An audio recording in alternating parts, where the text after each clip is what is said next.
ദൈവനാമത്തിന് മഹത്വം. PG സോളമൻ്റെ YouTube ചാനലിലൂടെ ദൈവജനം ശ്രവിക്കുവാൻ എന്ന എല്ലാ സഹൃദയർക്കും, എല്ലാ ക്രിസ്തു ശിഷ്യന്മാർക്കും, എല്ലാ സത്യാന്വേഷികൾക്കും വീണ്ടും വരുന്ന ക്രിസ്തേശുവിൻ്റെ ധന്യതിരുനാമത്തിൽ എൻ്റെ സ്നേഹത്തെയും വന്ദനത്തെയും അറിയിക്കുന്നു. എൻ്റെ പേര് ജോൺ സെവൻ എന്നാണ്. ഞാൻ പേര് പറയാനല്ല വന്നത്, എങ്കിലും ഇന്നത്തെ തിരുവചന ധ്യാനത്തിനായി ഒരു ഒരു വേദത്തിൻ്റെ ശകലം വായിക്കുവാൻ ആഗ്രഹിക്കുന്നു. 1 യോഹന്നാൻ്റെ ലേഖനം 3-ാം അധ്യായം അതിൻ്റെ 8-ാമത്തെ വാക്യം. ഒന്നുകൂടെ ഞാൻ റിപ്പീറ്റ് ചെയ്യുന്നു. 1 യോഹന്നാൻ്റെ ലേഖനം 3-ാം അധ്യായം അതിൻ്റെ 8-ാമത്തെ വാക്യം. പാപം ചെയ്യുന്നവൻ പിശാചിൻ്റെ മകനാകുന്നു. പിശാച് ആദ്യം മുതൽ പാപം ചെയ്യുന്നുവല്ലോ. പിശാചിൻ്റെ പ്രവൃത്തികൾ അഴിപ്പാൻ തന്നെ മനുഷ്യപുത്രൻ പ്രത്യക്ഷനായി. ഒന്നുകൂടെ വായിക്കുന്നു. പാപം ചെയ്യുന്നവൻ പിശാചിൻ്റെ മകനാകുന്നു. പിശാച് ആദ്യം മുതൽ പാപം ചെയ്യുന്നുവല്ലോ. പിശാചിൻ്റെ പ്രവൃത്തികളെ അഴിപ്പാൻ തന്നെ മനുഷ്യപുത്രൻ പ്രത്യക്ഷനായി.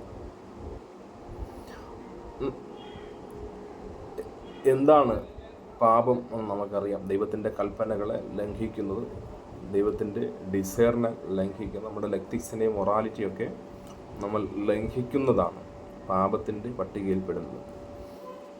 എന്നാൽ ലോകത്തിലുള്ള ഏകദേശം എല്ലാ പേർക്കുമുള്ള സംശയമാണ്, ആരാണ് യേശു ക്രിസ്തു? എന്തിനാണ് യേശു ക്രിസ്തു പൂജാതനായത്, ഈ ഭൂമിയിൽ വന്നത് എന്നൊക്കെയുള്ള ഒത്തിരി സംശയങ്ങൾ ലോകത്തിൽ ഉള്ള ഒരു കാലഘട്ടത്താണ് നമ്മൾ ജീവിക്കുന്നത്. ഒരു തലമുറയ്ക്ക് സംശയം ഇല്ലാതിരിക്കുമ്പോൾ തന്നെ യഥാർത്ഥത്തിൽ ദൈവത്തെ അന്വേഷിക്കുവാൻ സമയം കണ്ടെത്തുന്നവർക്ക്, പഠിക്കുവാൻ സമയം കണ്ടെത്തുന്നവർക്ക് സംശയമില്ലാതിരിക്കുമ്പോൾ തന്നെ അതിനുള്ള സാഹചര്യവും സന്ദർഭവും ജീവിതത്തിൻ്റെ സാഹചര്യങ്ങൾ കൊണ്ട് കിട്ടാത്തവർക്ക് ഉള്ള ഒരു ഡൗട്ടാണ്.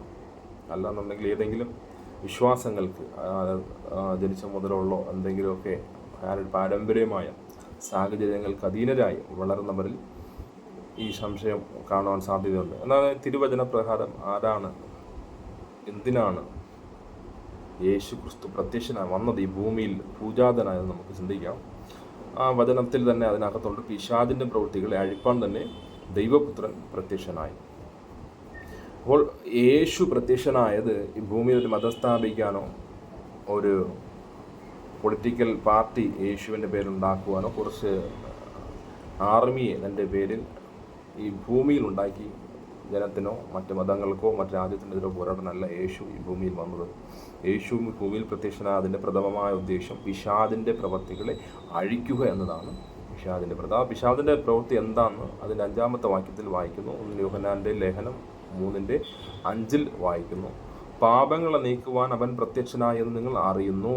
പാപങ്ങളെ നീക്കുവാൻ അവൻ പ്രത്യക്ഷനായി എന്നറിയുന്നു. അതിൻ്റെ ഉയരത്തെ വാക്യത്തിൽ ഇപ്രകാരം വായിക്കുന്നു, പാപം ചെയ്യുന്നവൻ എല്ലാ അധർമ്മവും ചെയ്യുന്നു. പാപം അധർമ്മം തന്നെ. പാപം ചെയ്യുന്നവൻ എല്ലാ അധർമ്മവും ചെയ്യുന്നു. അപ്പോൾ ധർമ്മത്തിന് വിരുദ്ധമായി നമ്മൾ ചെയ്യുന്നതെല്ലാം പാപത്തിൻ്റെ ഗണത്തിൽ നമുക്ക് പെടുത്താം. ധർമ്മത്തിന് വിരോധമായി ധാർമ്മികമായി ഉള്ള ഡ്യൂട്ടീസിൽ, ഒബ്ലിഗേഷൻസിൽ നമ്മൾ എന്തെല്ലാം വീഴ്ച വരുത്തുന്നതിന് നമുക്ക് പാപത്തിൻ്റെ ഗണത്തിൽ നമുക്ക് പെടുത്താം. അപ്പോൾ പിശാചിൻ്റെ പ്രവൃത്തികൾ അഴിപ്പാൻ യേശു പ്രത്യക്ഷനായി. പാപം ചെയ്യുന്നവൻ പാപങ്ങളെ നീക്കുവാൻ അവൻ പ്രത്യക്ഷനായെന്ന് വചനം വായിക്കുന്നു. അപ്പോൾ യേശു ഈ ഭൂമിയിൽ വന്നത് പാപങ്ങളെ നീക്കുവാനാണ്. അപ്പോൾ അതിനെ നമുക്ക് ആധാരമായി ഉൽപ്പത്തി പുസ്തകത്തിലേക്ക് കിടക്കുമ്പോൾ അവിടെ ഇപ്രകാരം കാണുന്നുണ്ട്. ഹവ്വയെക്കുറിച്ച് അറിയാം. ഹവ്വഗ്രാമം നമ്മുടെ വിശ്വാസം അനുസരിച്ച് ഹവ്വയാണ് ഒന്നാമത്തെ ആദ്യ പിതാവ്. വിശ്വാസാനുസരിച്ച് മാത്രമല്ല, നമ്മൾ മെസൊപ്പൊട്ടേമിയ സംസ്കാരമൊക്കെ നോക്കുമ്പോൾ ബാക്കിയുള്ള ജനറേഷൻ, ബൈബിളിൽ എഴുതിയിരിക്കുന്ന എല്ലാ ജനറേഷനും അബ്രഹാം തൊട്ട് മദ്രഹാം, ഇസഹാക്ക്, ഇങ്ങനെ ഇത്യാദി ഇവരുടെ കാര്യങ്ങളെല്ലാം നമ്മൾ നോക്കുമ്പോൾ ആ ജനറേഷനെല്ലാം നോക്കി എവിഡൻസ് ഉണ്ട്. പിന്നെ ഹവ്വയെ മാത്രം നമ്മൾ കണ്ടിട്ടില്ലെന്നേ ഉള്ളൂ, അതമ്മനെ കണ്ടിട്ടില്ലെന്നേ ഉള്ളൂ. അപ്പോൾ ബാക്കി കാര്യങ്ങളെല്ലാം നമുക്ക് എവിഡൻസസ് ആയിട്ടുണ്ട്. അപ്പോൾ അങ്ങനെയാണ് നമ്മുടെ വിശ്വാസം നമ്മൾ രൂഢമാക്കുന്നത്. അപ്പോൾ ഹവ്വയുടെ ആ ജീവിതത്തിൽ ഹവ്വയെ പാപത്തിലേക്ക് നയിക്കുവാൻ പിശാച് സ്വീകരിച്ച ചില സ്റ്റെപ്പുകളുണ്ട്. ഒന്നാമതായി ഹവ്വയുടെ ചിന്തയെ സ്വാധീനിച്ചു. ചോദ്യങ്ങൾ കൊണ്ട് ചിന്തകളെ കൺഫ്യൂഷനാക്കി സംശയം ഉദ്യോഗിപ്പിച്ചു. രണ്ടാമതായി അവളുടെ നോട്ടത്തെ അല്ലെങ്കിൽ കാഴ്ചപ്പാടിനെ തെറ്റിച്ചു. പിന്നെയാണ് പിശാച് പാപത്തിലേക്ക് നയിക്കുന്നത്. അപ്പോൾ പിശാച് മനുഷ്യനെ പാപത്തിലേക്ക് നയിച്ചതിന് ശേഷം മാത്രമേ മനുഷ്യൻ്റെ ജീവിതത്തിൽ പിശാചിന് വരുവാൻ കഴിയത്തുള്ളൂ, അല്ലെങ്കിൽ ഒരു ബോഡിയിൽ പിശാചിന് വസിക്കാൻ കഴിയത്തുള്ളൂ. പാപത്താൽ പിശാചിന് ഇരിക്കുവാനുള്ള വസിക്കുവാനുള്ള ഒരു അറ്റ്മോസ്ഫിയർ സംജാതമാക്കിയതിന് ശേഷം മാത്രമേ പിശാച് മനുഷ്യനകത്തേക്ക്, ഹൃദയത്തിനകത്തായിട്ടാണോ ബോഡിക്കകത്തായിട്ടാണോ അല്ലെങ്കിൽ സബ് കോൺഷ്യസ് ആത്മമണ്ഡലത്തിലോട്ടാണോ പിശാചിരിക്കുന്നതെങ്കിൽ അവൻ ആദ്യം ആ ശരീരത്തെ അല്ലെങ്കിൽ ആ ദേശത്തെ, ആ ഒരു പ്രദേശത്തിരിക്കുന്ന ദേശത്തെ പാപത്തിൻ്റെ അധീനതയിൽ കൊണ്ടുവന്നതിന് ശേഷം മാത്രമേ അവൻ അവിടെ റിസൈഡ് ചെയ്യാൻ കഴിയത്തുള്ളൂ. പാപം ഒഴിച്ച് നമ്മൾ ഹോളിനെസ്, വിശുദ്ധി നമ്മൾ സ്വീകരിച്ചു കഴിഞ്ഞാൽ അവിടെ പിശാചിന് അവിടെ ഇരിക്കുവാൻ കഴിയത്തില്ല. അപ്പോൾ അങ്ങനെയാണ് ഹൗവ അമ്മച്ചിയെ പറ്റി പാപത്തിലേക്ക് നയിക്കുന്നത്. അപ്പോൾ യേശു പ്രത്യക്ഷനായത് പിശാചിന് പാപത്തിലേക്ക് നയിക്കുവാൻ പിശാച് സ്വീകരിക്കുന്ന പ്രവൃത്തികളുണ്ട്. ആ പ്രവൃത്തികളെ അഴിപ്പാനാണ് യേശു പ്രത്യക്ഷനായത്.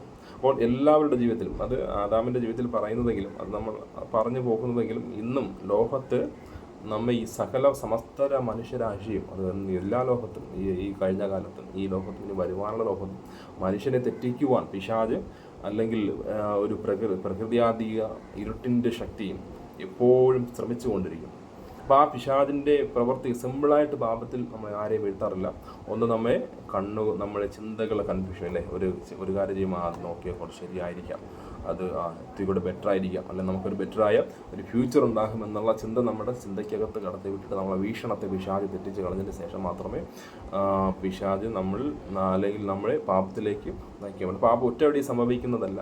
വീഴ്ച, സിൻ എന്ന് പറയുന്നത് ഏത് സിന്നായാലും ഒറ്റയടി സംഭവിക്കുന്നില്ല. നമ്മുടെ ബുദ്ധിയെയും നമ്മുടെ നോട്ടത്തെയും ഒക്കെ കൺഫ്യൂസ് ആക്കിയതിന് ശേഷം മാത്രമേ നമ്മൾ പാപത്തിലേക്ക് അൾട്ടിമേറ്റായി ഫൈനലായിട്ട് വീഴുള്ളൂ. അപ്പോൾ യേശു പ്രത്യക്ഷനാകും പിശാചിൻ്റെ പ്രവൃത്തികളെ അഴിപ്പാൻ അത്രയും. അപ്പോൾ നമ്മുടെ മാതാപിതാക്കൻ, പൂർവിക പിതാക്കന്മാർ, നമ്മുടെ പാരമ്പര്യം എന്നാണ് അപ്പന്മാരെല്ലാം തന്നെ തങ്ങൾ മോക്ഷം പ്രാപിക്കുവാൻ, നിത്യത പ്രാപിക്കുവാനൊക്കെയായി ഒത്തിരി കാര്യങ്ങൾ ചെയ്തു വന്നു. എന്നാൽ അവർ ചെയ്ത കാര്യങ്ങളൊക്കെ തന്നെ വീണ്ടും അവർ അതിൻ്റെ അഗാധത്തിലേക്ക് പൊയ്ക്കൊണ്ടിരുന്നപ്പോൾ അവർ ദൈവത്തോട് അവരുടെ ഹൃദയം കൊണ്ട് പ്രാർത്ഥിച്ചു. അവർക്ക് അത് ദൈവത്തിന് അറിയത്തില്ല. അവർ ഏതാണ് ദൈവമെന്ന് അറിയാനുള്ള ഒരു അന്വേഷണത്തിൻ്റെ ഫലമായാണ് ഒത്തിരി കൾച്ചറുകളൊക്കെ നമുക്ക് ഉണ്ടായി വന്നത്. അപ്പോൾ അവർക്ക് ദൈവം എന്തെന്ന് അറിയാതിരിക്കുമ്പോൾ തന്നെ അവർ ഈ സത്യദൈവത്തിനോട് പ്രാർത്ഥിച്ചിരുന്ന നമ്മുടെ ആയിരിക്കുന്ന ആ പാപത്തിൽ നിന്നും ശാപത്തിൽ നിന്നൊക്കെ വിടുവിച്ചു നമ്മളെ ഒരു നിത്യതയിലേക്ക്, മോക്ഷത്തിലേക്ക്, സ്നേഹത്തിലേക്ക്, സന്തോഷത്തിലേക്കൊക്കെ കൊണ്ടുപോകണമെന്ന് നമ്മുടെ പൂർവ്വ പിതാക്കന്മാർ പ്രാർത്ഥിച്ചിരുന്നു. അപ്പോൾ പിശാച് നമ്മുടെ ജീവിതത്തിൽ കൊണ്ടുവരുന്നത് പാപമാണ്. അപ്പോൾ പാപം നമ്മുടെ ജീവിതത്തിൽ കടന്നു കഴിഞ്ഞാൽ ഓട്ടോമാറ്റിക്കായി ദൈവശാപം നമ്മുടെ ജീവിതത്തിലേക്ക് കടന്നു വരും. അപ്പോൾ പാപം അത് കഴിഞ്ഞ് ദൈവശാപം നമ്മുടെ അകത്തേക്ക് വരുന്നു. അപ്പോൾ എന്താണ് പാപം ദൈവശാപവും തമ്മിലുള്ള ബന്ധം എന്ന് വെച്ചാൽ, നമ്മളൊരു അപ്പനിരിക്കുന്ന മഹാനുണ്ട്. അപ്പം മകന് തെറ്റ് ചെയ്യാൻ തിന്മ ചെയ്യാൻ പറ്റാത്തൊരു മേഖലയുണ്ട്, ഒരു കാലഘട്ടമുണ്ട്.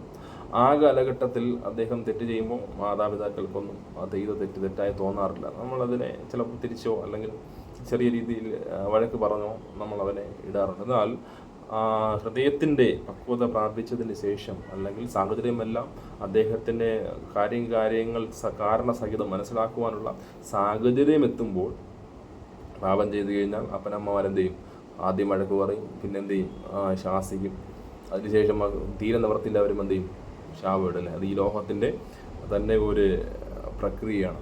അപ്പോൾ അങ്ങനെ അത് ഈ ലോകത്തിൽ എക്സാമ്പിളായിരിക്കുമ്പോൾ തന്നെ, അപ്പോൾ മനുഷ്യൻ തിന്മയിലേക്ക് നയിക്കുമ്പോൾ ഓട്ടോമാറ്റിക്കായിട്ട്, മനഃപൂർവ്വം പാപത്തിലേക്ക് നയിക്കുമ്പോൾ ഓട്ടോമാറ്റിക്കായിട്ട് ദൈവത്തിൻ്റെ ശാപം മനുഷ്യനിലേക്ക് കടന്നു വരും.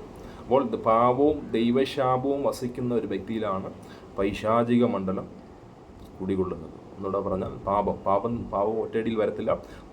കടന്നു വരുവാൻ ചില സ്റ്റെപ്പുകൾ പിശാച് സ്വീകരിക്കാറുണ്ട്. ആ പാപത്തിൻ്റെ ഫലമായി ഉത്ഭുതമാകുന്ന ശാപവും രണ്ടും കൂടെ ചേർന്ന വ്യക്തിയിലാണ് പൈശാചിക മേഖലകൾ കുടികൊള്ളുന്നത്. അപ്പോൾ ഒരു 3 വിധ സ്റ്റെപ്പുണ്ട് നരകത്തിലേക്ക്, അല്ലെങ്കിൽ നിത്യദണ്ഡനത്തിലേക്ക്, അല്ലെങ്കിൽ നമ്മുടെ നിത്യമായ സമാധാനത്തിൽ നിന്ന് നമ്മെ അന്യം ചെയ്യുന്ന 3 ഘടകങ്ങളുണ്ട്. ഒന്ന് പാപത്തിൻ്റെ ഉത്ഭുതമായി സബ്സീക്വൻ്റ് ഫലമായി, അനന്തര ഫലമായി വരുന്ന ദൈവശാപം. അപ്പോൾ പാപവും ദൈവശാപവും ഒരു വ്യക്തിയിൽ വസിച്ചു കഴിഞ്ഞാൽ അവനിൽ വീണ്ടും സംജാതമാക്കുന്ന, അവനിൽ ഈ പ്രകൃതി ശക്തികൾക്ക് ഇരിക്കുവാൻ, അല്ലെങ്കിൽ അവൻ്റെ ആത്മാവിനെ ബന്ധിക്കുവാൻ, അവൻ്റെ ആ സബ്കോൺഷ്യസ് മൈൻഡിനെ ബന്ധിക്കുവാൻ പ്രാപ്തമായ പ്രകൃതി ശക്തികളെ ലോകത്ത് ചുരിഞ്ഞിടക്കുമ്പോൾ എന്ത് ചെയ്യും? ഈ പാപത്താലും ശാപത്താലും ബന്ധിക്കപ്പെട്ട വ്യക്തിത്വത്തിനകത്തേക്ക് അല്ലെങ്കിൽ ആത്മാവിലേക്ക് അല്ലെങ്കിൽ ബോഡിയിലേക്ക് അല്ലെങ്കിൽ അവൻ്റെ